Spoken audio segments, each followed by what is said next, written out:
ำงามคำสงามแท้ลาได้พบกันดาในงานบุญใหญ่ประจำปีน้องฟ้อนลำวงให้ยืนเบิ่งอยู่ข้างเวทีนวลน้องเจ้างามอีลีไอ้นี้ลงหักแอวบางสาวบ้านน้องพำตาดำงามสมเขาสาได้พบกันดาน้องนั้นมางามอีลีลงหักน้องลาสาวสาแห่งบ้านน้องพำไอห่วงคิดนำงามคำน้องหูบ่นาลงหักกันดาสาวสาผู้ไทยน้องพำใจอ้ายคิดนำงามคำเห็นใจในนาอย่าหลอกไอเด้อสาวงามผู้ไทยคนสาย้อนบุญนำพาให้อายมาพบคนงามสาวบ้านน้องพำงามคำอย่าลืมเด้อลาส่งเฮาสัญญา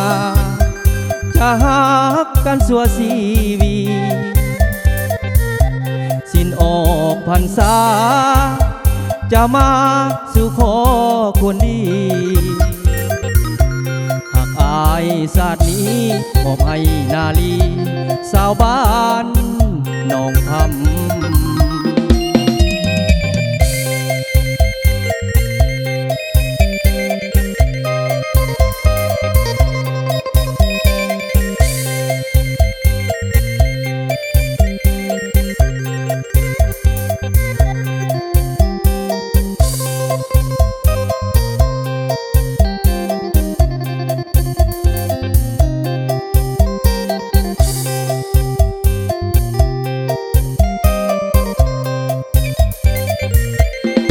หักกันดาสาวสาผู้ไทยน้องพำใจอ้ายคิดนำงามคำเห็นใจในนาอย่าหลอกไอเด้อสาวงามผู้ไทยคนสาย้อนบุญนำพาให้อายมาพบคนงามสาวบ้านน้องพำงามคำอย่าลืมเด้อลา